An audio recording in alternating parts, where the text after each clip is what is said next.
जय श्री राम दोस्तों। रामायण तो आपने देखी होगी और सुनी भी होगी। क्या आपको पता है कि लक्ष्मण जी की पत्नी उर्मिला 14 वर्षों तक क्यों सोती रहीं? रामायण में एक ऐसा पात्र था जो शायद सबसे अच्छे उपेक्षित रहा था। वह थी लक्ष्मण की पत्नी और माता सीता की छोटी बहन उर्मिला। जब राम और सीता वन को जाने लगे तब लक्ष्मण के आग्रह पर उन्हें साथ जाने की आज्ञा तो हो गई, लेकिन उनकी पत्नी उर्मिला भी उनके साथ जाने का प्रस्ताव रखने लगी। परंतु लक्ष्मण ने उन्हें यह कहकर मना कर दिया कि अयोध्या में माताओं की सेवा की उनको आवश्यकता है। उर्मिला एक पतिव्रता नारी थी, परंतु इतनी कम उम्र में उनके कंधों पर इतना बड़ा दायित्व डाल दिया गया। लक्ष्मण अपने बड़े भाई श्री राम के साथ चले गए।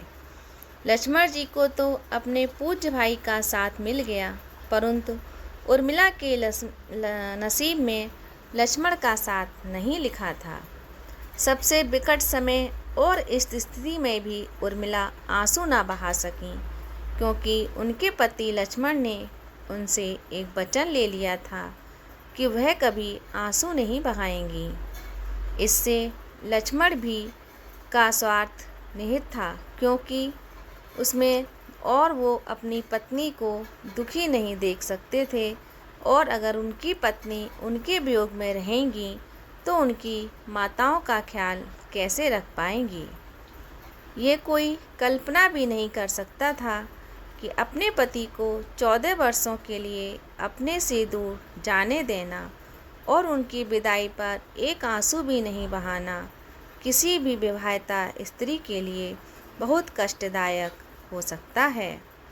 कितना हृदय विदारक रहा था वह जब महाराज दशरथ जी स्वर्ग सिधार गए थे। ऐसे समय भी उर्मिला अपने आंसू नहीं बहा सकी, क्योंकि उसको अपने वचन का सम्मान रखना था। जब राम के साथ सीता और लक्ष्मण वन को चले गए तब राजा जनक ने अपनी पुत्री को वहाँ से ले जाना चाहा, ताकि माँ और सखियों के साथ में उर्मिला का पति वियोग का दुख कम हो सके। परंतु उर्मिला ने मिथिला जाने से भी इनकार कर दिया।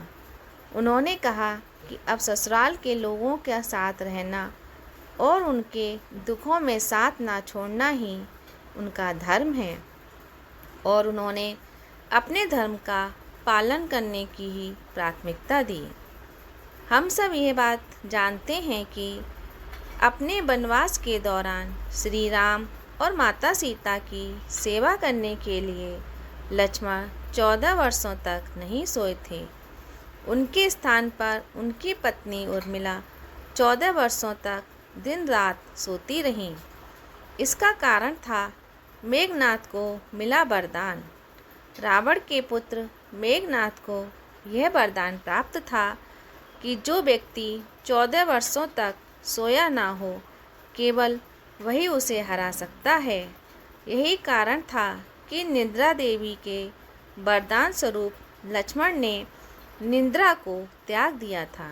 इसलिए लक्ष्मण मेघनाथ को मोक्ष दिलवाने में कामयाब हुए थे।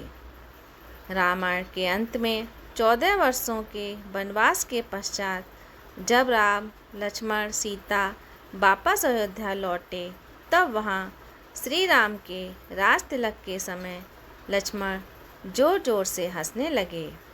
सभी को ये बात बेहद आश्चर्यजनक लगी कि लक्ष्मण शायद किसी का मजाक उड़ा रहे हैं। जब लक्ष्मण से इस हंसी का कारण पूछा तो उन्होंने जवाब दिया कि सारी उम्र उन्होंने श्री राम के राज तिलक की घड़ी का इंतज़ार किया, परंतु आज जब ये घड़ी आई तो उन्हें निद्रा देवी को दिया गया वचन पूरा करना होगा, जो उन्होंने वनवास काल के दौरान 14 वर्षों में उन्हें दिया था।